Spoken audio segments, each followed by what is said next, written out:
Chris here, and welcome to my channel, and welcome to this week's reading vlog. So this week's reading vlog is going to be for the Queer Lit Readathon. It runs from the 3rd to the 9th, so I will be focusing on the 10 books I have on my Queer Lit Readathon TBR, which is quite a bit, but I have faith that I can get to them all. So, in case you haven't seen my TBR video, I'm just going to quickly run through the 10 books I hope to get to this week. First, I'll mention the 2 that I'm reading as ebooks, and the first is Set the Record Straight, which is a Christmas holiday romance that looked like it would be fun. Then I have You Exist Too Much, which is the group book. I have Artificial Condition, which is the second book in the Murderbot Diaries. I have Bookshops and Bone Dust, which is the prequel to Legends and Lattes. I have Across a Field of Starlight, which, while chunky, is a graphic novel. I have Fight and Flight, which is a middle grade. I have The Watchmaker of Filigree Street, which is a former DNF, so hopefully I'll like it better this time around. I have Glitter and Concrete, A Cultural History of Drag in New York City, which is a nonfiction. I have Ready When You Are, which I believe is a YA contemporary. And then I have Bored to Death, which is a cozy mystery. So I have quite the eclectic mix of books. I'm very excited to get to all of them. A lot of these are new titles to me, so I'm excited to see what I can get up to and if I enjoy them all. So that is my TBR. This is going to be my focus for this week, and we're going to try to get through 10 books in 7 days. Wish me luck.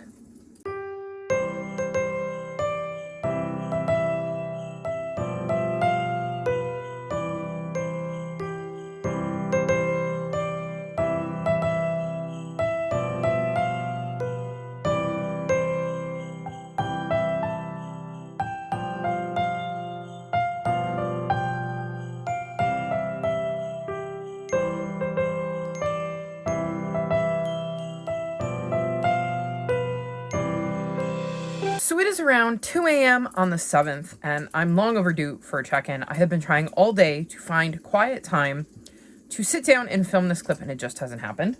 I have to say I'm making quite decent progress on my TBR, so I'm pretty happy with that. So let me run you through what I've read so far this week. First up, I read Set the Record Straight. I was reading this for holiday and self-pub/small pub, and I gave this 1.5 stars. So this is a Christmas romance, and it follows these 2 women. You have Clara, who just got a job being the assistant to her idol, who is a photographer. And then you have Evan, who is a teacher. And they were childhood friends who aren't as close as adults and are kind of reunited because Clara is now living where Evan lives. Clara, on her first day at work, is basically talking to her idol/boss and gets the impression that her boss thinks she's queer and kind of panics and says that she'll be bringing her girlfriend to this event. And when she's telling Evan about it later, Evan proposes a deal because Evan is also dealing with her ex-girlfriend.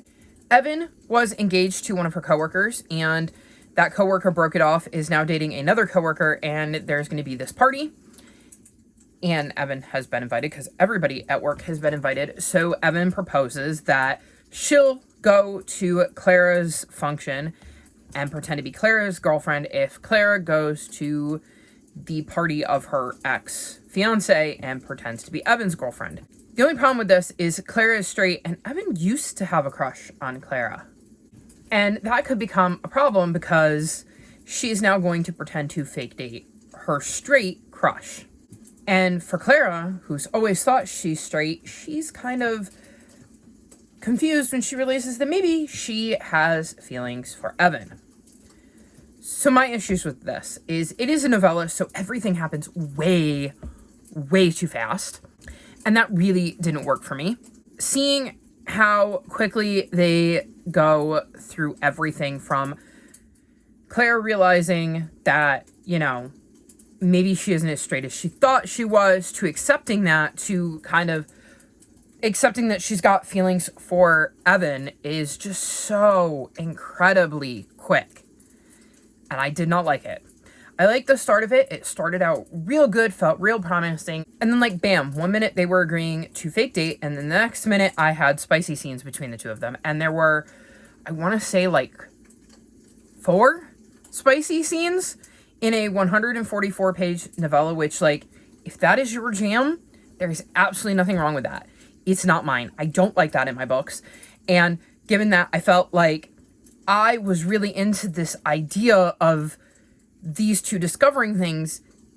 For me, I'd rather those spice scenes been spent on more time dealing with the relationship issues and the fact that Clara always thought she was straight, and now she's discovering that maybe she's not as straight as she thought she was, and it all just moved way too quickly for me, and that completely pulled me out of it. So I was either out of it because of the spice scenes, because I tend to just kind of tune out, like check out mentally during those scenes. Like, I'm reading them in case something interrupts them and it ends up being important to the plot, because I don't want to just accidentally skip over and miss something. But I'm not really cataloging them because they do absolutely nothing for me, and I would rather have books that don't have any of that in it.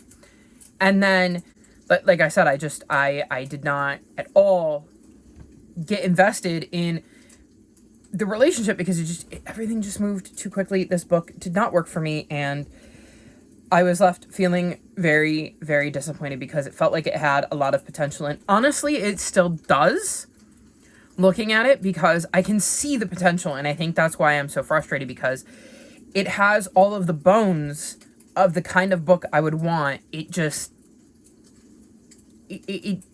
never gets there the way I want it to, and I think that it being only 144 pages is why, because I think if this author had more page room, she might have been able to give me what I was looking for. And like I said, there's 2 ways you can accomplish that. You could have made the book longer, and you probably would have been able to give me the things I wanted out of a book, or you could have had less spice scenes and given me that stuff instead. But that doesn't mean you won't like it. It might click for you in a way it didn't me. So, I mean, if you want to read it, by all means.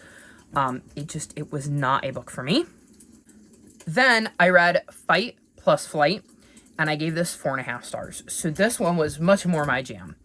So I was reading this for Librarian Rec, Relatable, and Middle Grade.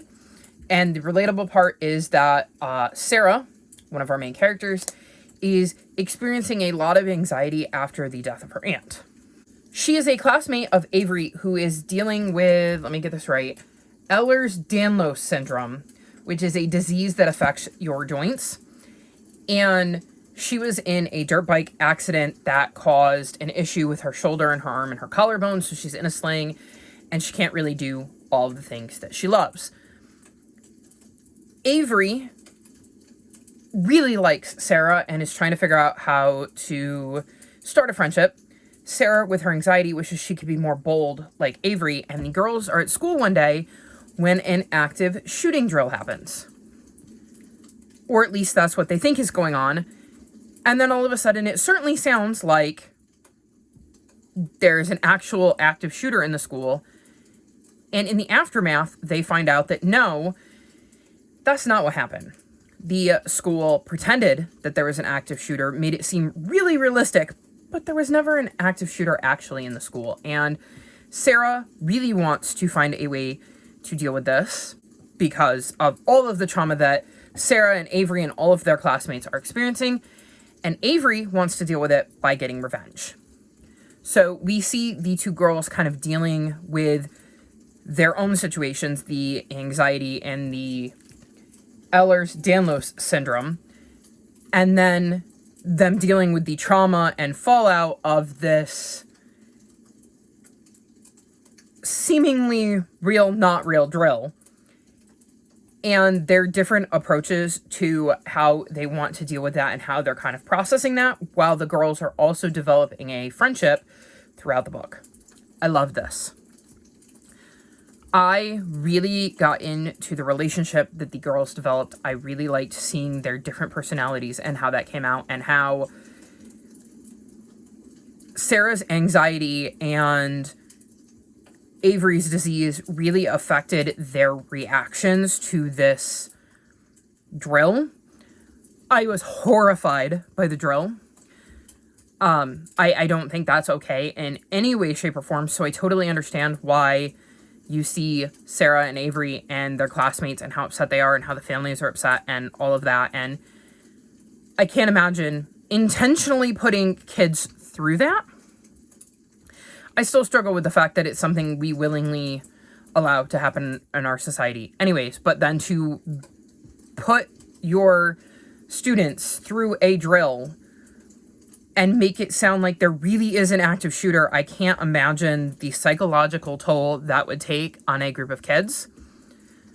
I was homeschooled after 7th grade, and I only have vague recollections of like 1, maybe 2, maybe. And I'm not even sure that they were active shooter drills. And like, that just wasn't a thing that was happening all the time when I was a kid. Like, Columbine had happened, but it wasn't something that was, like, common. At least not to my knowledge as a kid. And so I kind of missed that boat. But at the same time, like, I can't even begin to imagine, like, I don't have kids, but I have little ones. And every time I see one of these shootings, I go, that could have been my little one. And if I'm feeling this, how parents do it is beyond me. So I thought the author did a really good job of kind of capturing some of the parental outrage and weaving that in, even though we're seeing things from the kids' perspective. I just really enjoyed the way this book played out and the serious topics that it has in it. Like I said, you're dealing with somebody who has anxiety. You're dealing with this Ehlers-Danlos syndrome. And I'm sorry I keep looking, but I want to get the name right, and it just will not stick in my head. So we're getting to see a look at a disease that I had never heard of, that a lot of people have never heard of, and what it's like to have something that creates a bit of a disability for you, in both girls, actually, because I know how debilitating anxiety can be personally.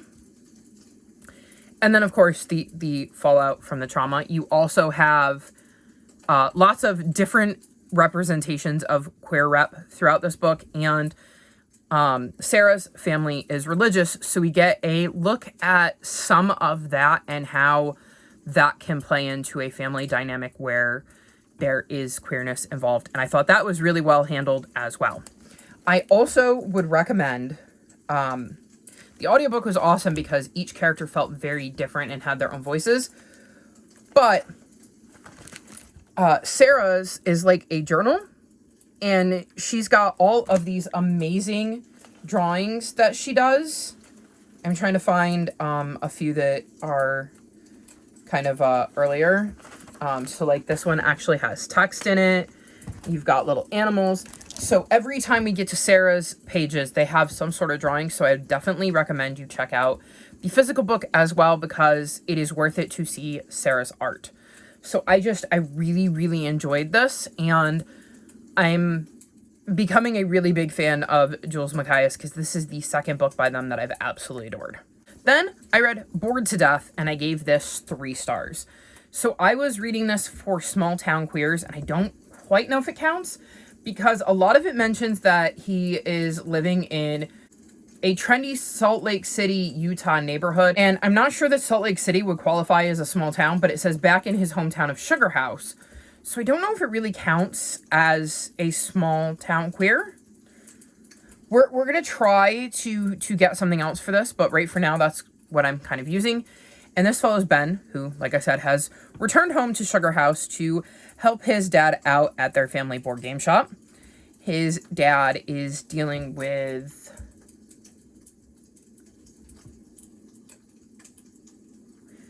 I'm trying to think. Muscular dystrophy, maybe? I don't know. I can't quite remember what is going on with his dad, but his dad is dealing with an illness that he has meds for, and he needs to slow down, and so Ben has come home to help. He is fresh off of a divorce and was a English professor in Seattle, so coming back home is definitely a little odd. He's got a cute dog named Beans. And one day when he is tending the board game shop, a man named Clive comes in with a copy of the Landlord's Game, which is the original of Monopoly, and is willing to sell it for a bargain. And Ben feels like there's something fishy going on, because why would you sell a game that could be worth 6 figures for like 10 grand? And Clive ends up storming out, but later that night, he ends up on the doorstep of the board game shop with a knife in his chest. Shortly after that, a backpack shows up on Ben's doorstep containing $100 bills that seems to be related to Clive's death as well. So Ben very much feels like he is the main suspect. And with the help of another local shop owner named Ezra, decides to dive into things and see if he can't figure out who actually killed Clive and make sure that he doesn't have the crime pinned on him. So I thought this was a decent start to a series. Ben has a lot of social anxiety, which I related to, and I think that you have the ability to see a lot of growth with this character, and I'm curious to see if that growth extends. It is a series I would be willing to continue, though I don't have a lot of pressing need to. If it came out of my TBR jar, I would have absolutely no problem with that. So that's probably what I will do, is I will stick a slip in my TBR jar, and when it comes out, I will continue on with the series and see if I see some growth in book 2. I thought the mystery was pretty obvious, but I also thought that they definitely had me second guessing myself, because they had me going, oh, I think it's so-and-so, but then they would present other options and I was like, maybe I'm wrong. So I was never 100% certain, but like the person I thought it was indeed who it ended up being. So I would have preferred they stopped me, but again, I could see that being something they get better at as the books go on. So I'm willing to continue it and see where it goes, because I like the premise and I like kind of how it was set up, and I'm willing to give it another book to see if there's growth. Then I read Across a Field of Starlight, and I gave this book 4 stars. This is a sci-fi graphic novel, and I was reading this for graphic novel and Progress Pride flag colors on the cover, or a cover that reminds you of the Progress Pride flag, which this very much does. And this follows Fasten, whose people is at war with this kind of evil entity of sorts.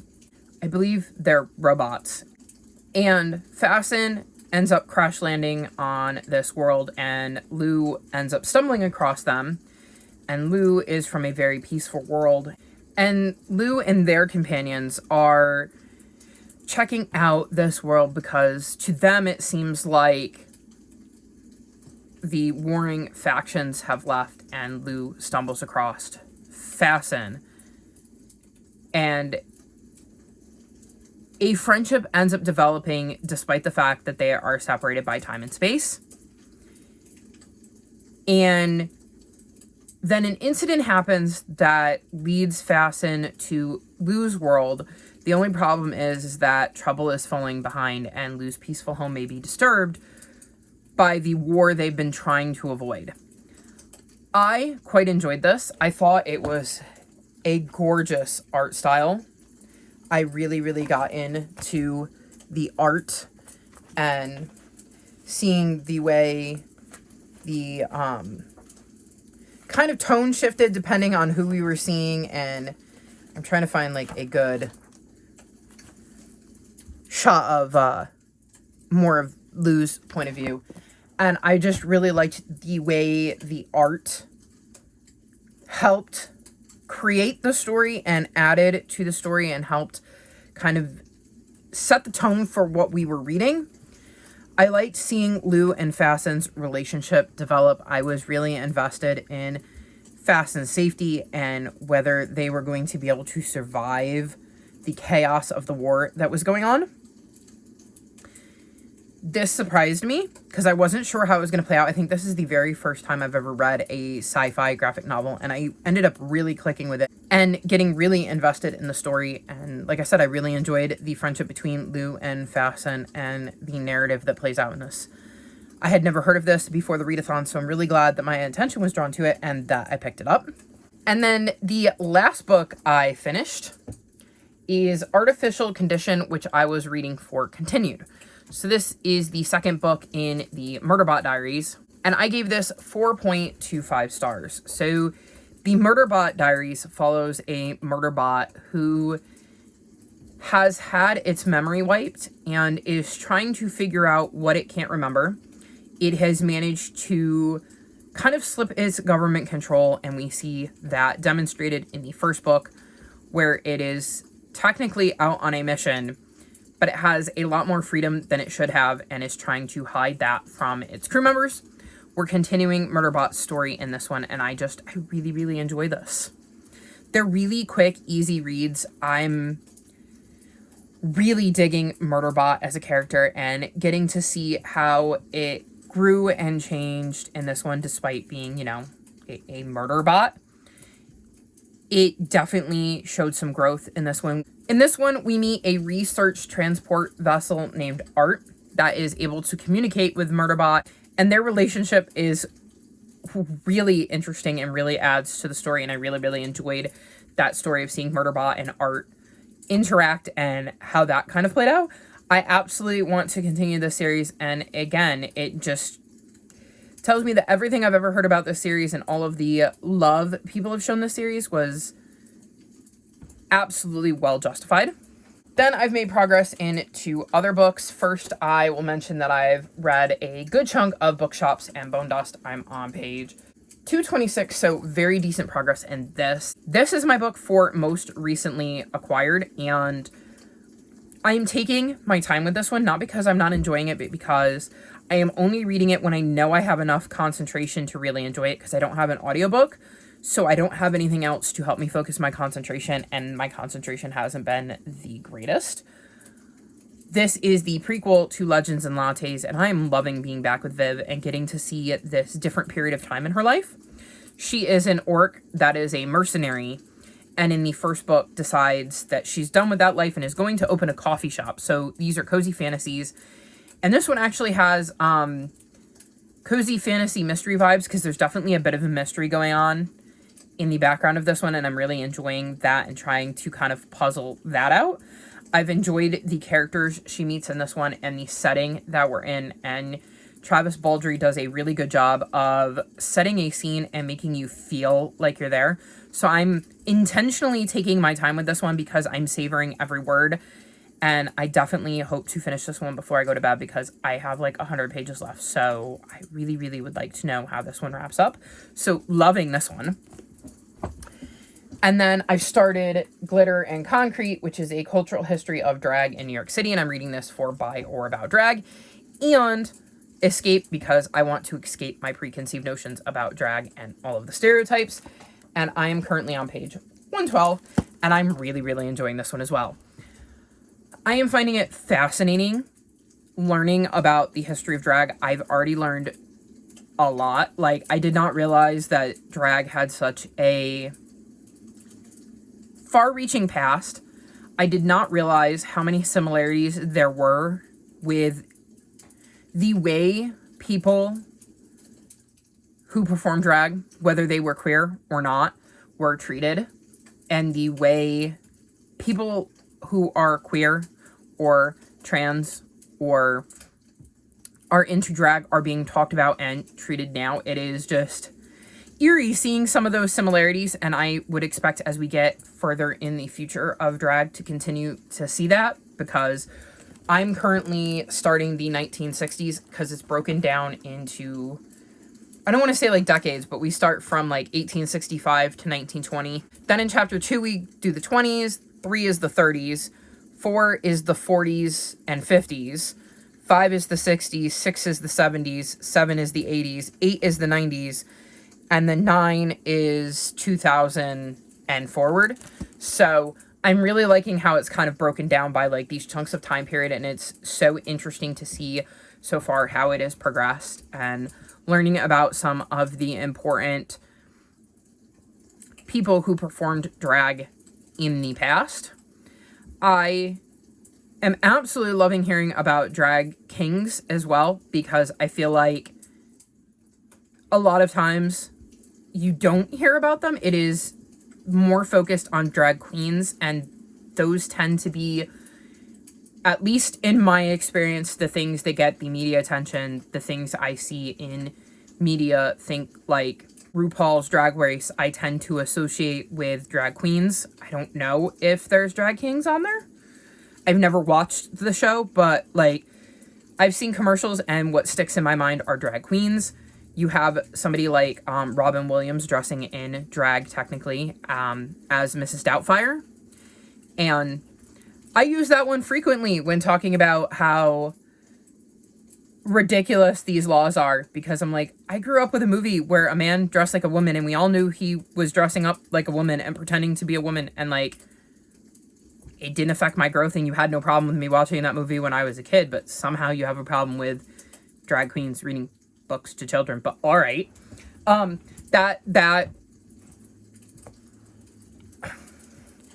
just blows my mind. So I'm really enjoying getting to see these different pieces and how it kind of all came together, and really just the history of it. And I'm finding it really fascinating, and I'm very curious to see what else I learn and really what else goes on, because I know I have some not so great stuff coming up, I'm sure, given that I know a bit of queer history, and I can't imagine that drag queens and drag kings escaped that bit of history. So looking forward to seeing what comes next and what else I learn from this.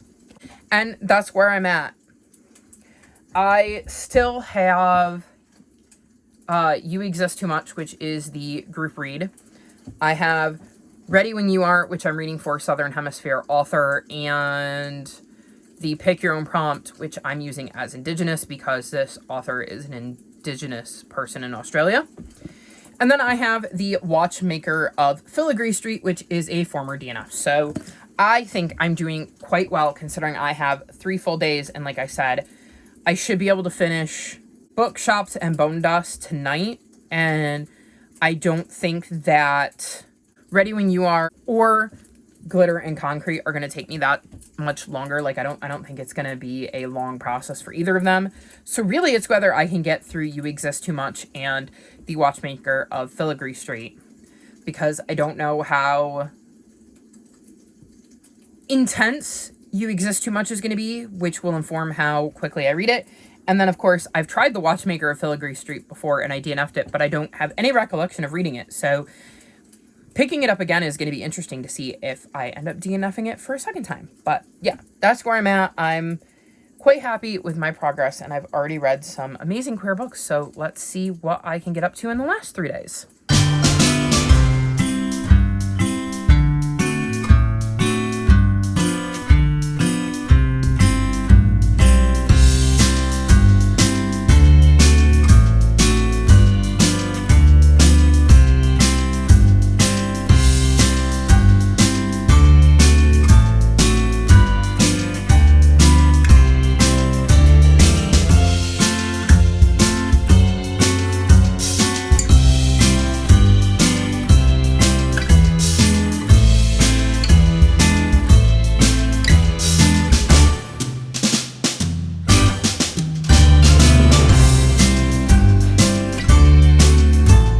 Officially the 10th, which means it's time to wrap up my vlog for the Queer Lit Readathon. I actually managed to get through every book I hope to get through, and an extra. So I'm going to mention, I read Bookshops and Bone Dust, and I gave this book 5 stars. I was reading this for Most Recently Acquired, and I absolutely love this. This is the prequel to Legends and Lattes, and in this one we're following Viv, who is an orc. And she's out with a mercenary company when she gets injured and ends up laid up at an inn in this tiny little town of Merk.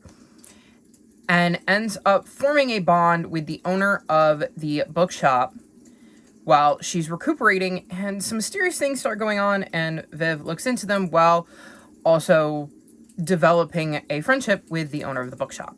I absolutely adored this. It definitely had all those cozy fantasy vibes. There was a slight mystery to it as well. I loved Viv. I loved getting to see this point in Viv's life. and get to see a different side of her. And I absolutely adored the ending. And I want more from this world. I don't know how to convince Travis Baldree to give us more from this world, but I want more. I like the world he's kind of created. And while I'd love to spend more time with Viv, I'm also totally down to spend time with other characters as well, whether they be characters we've met in either Legends and Lattes or Bookshops and Bone Dust, or just characters that we know exist in the same world, because I've liked this world that he has created, and I want to spend some more time in it. So absolutely love this. It was everything I wanted it to be, and then some, and yeah, I really, really loved it. Next, I finished Glitter and Concrete, A Cultural History of Drag in New York City, and I gave this 4 stars. I found this fascinating. I feel like I learned a lot of things I didn't know. I didn't realize just how much the drag culture participated in fundraisers and parades and events, and really spearheading some community events to raise funds and take care of the queer community. It was fascinating to see the way drag changed and didn't change over the decades. I like that it was broken down into kind of periods, so you got to see that evolution and hear the high points of each of the decades and the important members of the community that were featured, and of course the significant events of each period of time and how those events affected the drag community. This was absolutely fascinating, and I'm so glad that this readathon gave me a reason to pick it up, because this was not even on my radar. And like I said, I feel like I learned so much with this book, and that there's so many facets to drag and the drag culture that I had absolutely no idea about. So I have definitely escaped my preconceived notions and the stereotypes I kind of grew up with, and I think this definitely opened my eyes to a lot of things I didn't know, and that was exactly what I was hoping to get out of it. Oh, and I should mention I was reading this for, by, or about drag, obviously, and for the escape prompt, because like I said, I was escaping my preconceived notions. Then, for the DNF box, I read The Watchmaker of Filigree Street, and I gave this 2.5 stars. So this is set in 1883, and we follow Thaniel, who works in London. I want to say at, like, a place where they get, like, war-related telegraphs, maybe? Or just telegraphs in general? And he goes home one day and finds a mysterious pocket watch in the tiny room he's renting. And this pocket watch, 6 months later, saves his life and prevents him from being blown to bits by a bomb. He ends up going in search of the watchmaker and comes across Kitamori, who is an immigrant from Japan, and ends up getting to know Mori. And the more he learns about Mori, the more their relationship develops, and the more he realizes there's definitely something odd going on with this watch and Mori himself. There are also flashbacks to Mori years before he immigrates to England, so we get to see some of that. And we also get the POV of Grace, who is a student, which is different because she's female. So we get to see some of the trials and tribulations Grace is going through, and she's a bit of a scientist, and that is going to be important to the story when her path intersects Daniel's. There was a reason I DNF'd this. So it is very, very trippy, and I don't know that I'm doing a very good job or justice explaining what this is about, but it's not that I didn't get into it, because I did finish it this time, and I definitely enjoyed it more this time. I think I gave it a bit longer, and I definitely feel like I was in a different headspace where maybe I could give it a bit more concentration, because I feel like it needs it. But I also can't say that I really enjoyed it, hence the 2.5 star rating. I was curious enough to continue and find out how it ended this time around, but I don't necessarily know that I enjoyed my time with it. It's a very, very complicated book to explain, because like it's weird.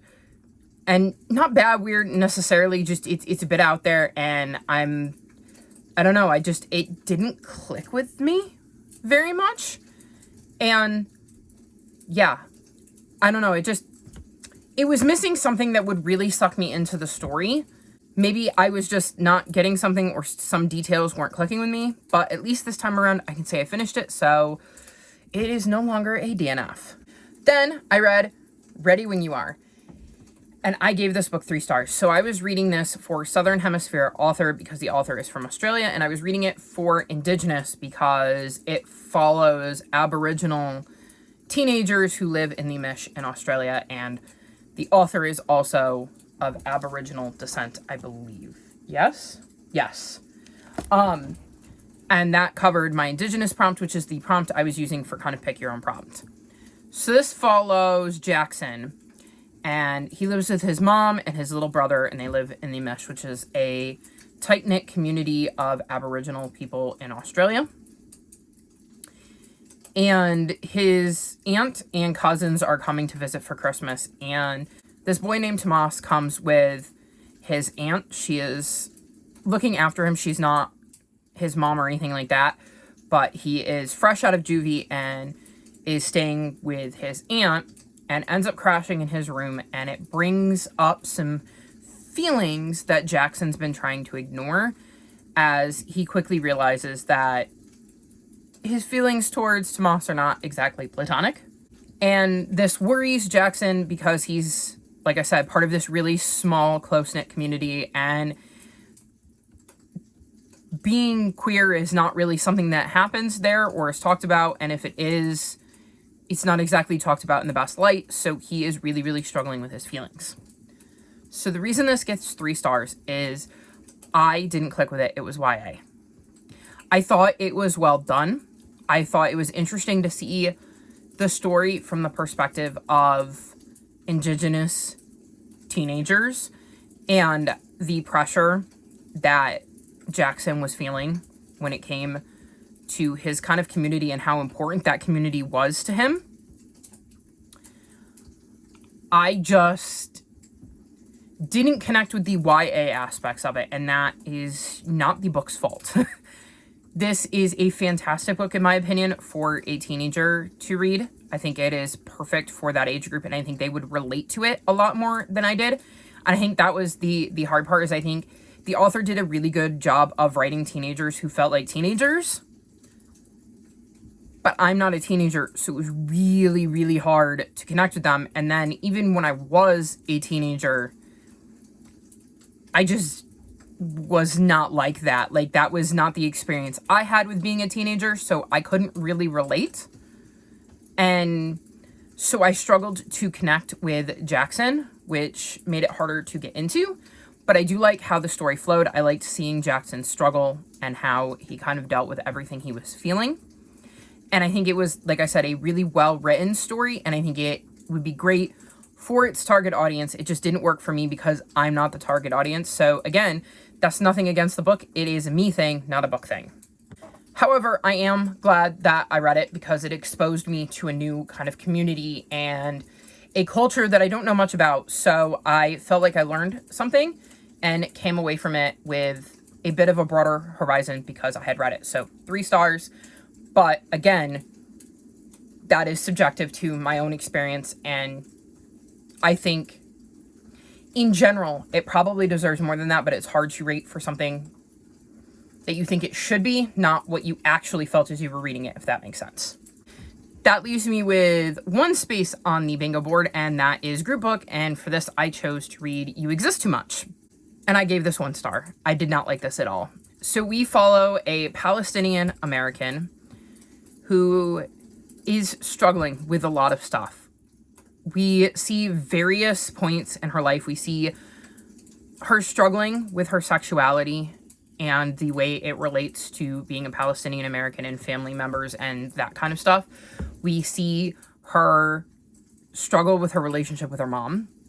At one point, she goes in for treatment for being a love addict because she's really just addicted to wanting to be in love and have a partner, but she also can't help herself and seems to be incapable of staying faithful to these partners because she just wants all the love. And it felt like it was doing a lot, almost too much. I never got attached to our main character. I did not find her likable. I did not relate to her. I was not necessarily interested in her story. I felt like it bounced around a lot, and sometimes that made it hard for me to follow because I felt like I would miss something. Like, I feel like some of the way the scenes switched, I had to go back to go, okay, wait, what?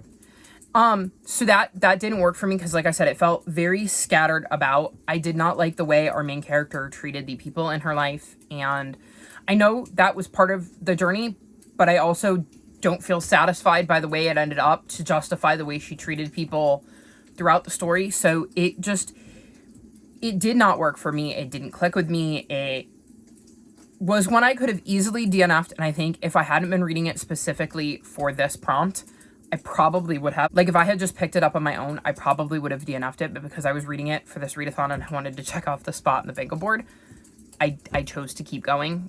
And I did hope that it would get somewhere where, like, I knew it wasn't going to get 4 or 5 stars, but I was hoping it might get up towards 3, and it never turned itself around. So yeah, it didn't work for me. But a book that did work for me was the last book I squeezed in, and that is Astrid Parker Doesn't Fail. And I had mentioned earlier in this vlog that I read Bored to Death for small town queers, but it kept mentioning Salt Lake City, and I wasn't sure that it counted, but this one takes place in a little town called Bright Falls, so I think this one definitely does. And this is the second book in the Bright Falls series, and I gave this 4.25 stars. So in the first book, we meet Delilah, who goes back to her hometown to take pictures for her stepsister Astrid's wedding, and in this one, we're following Astrid. And Astrid is a interior designer and gets a job renovating this old inn, and ends up kind of butting heads with the granddaughter of the owner of the inn, Jordan, who is a carpenter and is also going to be working on the renovation of the inn. And they're going to be featured on almost like an HGTV style show. So they kind of have to figure out a way to work together because it is important to both of them for different reasons. And we get to see things from both of their points of view as they work on this inn and get to know each other. And sparks begin to fly. And I did not enjoy this as much as I enjoyed Delilah and Claire's story, but I did really, really enjoy this because, again, 4.25 stars. I love the way that Ashley Herring Blake writes her romances. Astrid has never been with a girl. And earlier in the video, I mentioned, for Set the Record Straight, that I didn't like how quickly one of the characters went from having never even thought about girls that way to suddenly just dropping into a relationship. And the same thing is kind of similar with Astrid. And I think Ashley Herring Blake does everything that I wanted that book to do when it comes to Astrid kind of figuring herself out. And I really, really liked that. I liked the pace of it and how the relationship between Jordan and Astrid progressed. Again, more spice than I would like in a romance, because ideally for me, my romances would be super bland, but there were aspects of this one I liked just because of the premise of the book and the way the characters were written. So I think I enjoyed them more than I did the ones in Delilah's story. So there's that. I really, really like how Ashley Herring Blake crafts a romance, and I'm very excited to read the third book in the series, and that was definitely not on my radar like a month ago. So color me shocked that I found a really cool romance series that I've gotten invested in, because it's not usually my jam. So for the Queer Lit Readathon, I read all of these, plus Set the Record Straight and You Exist Too Much. It's a lot of reading for 1 week. I loved a few of them. I liked some of them, and a few of them just didn't work for me. So I had quite the eclectic reading week, to say the least. I have a few new favorites. In Fight Plus Flight, Artificial Condition, Bookshops and Bone Dust, and Astrid Parker Doesn't Fail. I feel like I learned something with Ready When You Are and Glitter and Concrete. And I had quite the experience with Across a Field of Starlight, just because I had never read a sci-fi graphic novel. The rest were middling to meh, so like I said, a really, really eclectic reading week, and I can't say that I'm upset because there was a lot of very different representation in all of the books I read, whether I enjoyed them or not. And I love this readathon because it really forces me to find books that I maybe wouldn't have found otherwise and read about queer identities that it would have never occurred to me to read. A lot of times I find some of these books through the Storygraph page and books that other users are adding for the prompts, and I think that's so amazing that this tool is out there where you get ideas for books that maybe you haven't heard of just because somebody else has heard of them. And I'm always adding more to my shelves during this readathon than I could ever possibly read. So very happy with my reading week. Very happy to have more recommendations because I love having queer rep in my books and can always use more of it. So that was my week. I had a blast taking part. I can't wait to do this again during the next round and see what kind of queer stories I get to read and what journeys they take me on. But that's going to be all for this vlog. All of my social media is linked in the description below if you'd like to come chat with me. If you've made it this far in the video, leave me any sort of pride emojis. Like this video and subscribe to my channel, and I'll talk to you next time. Bye!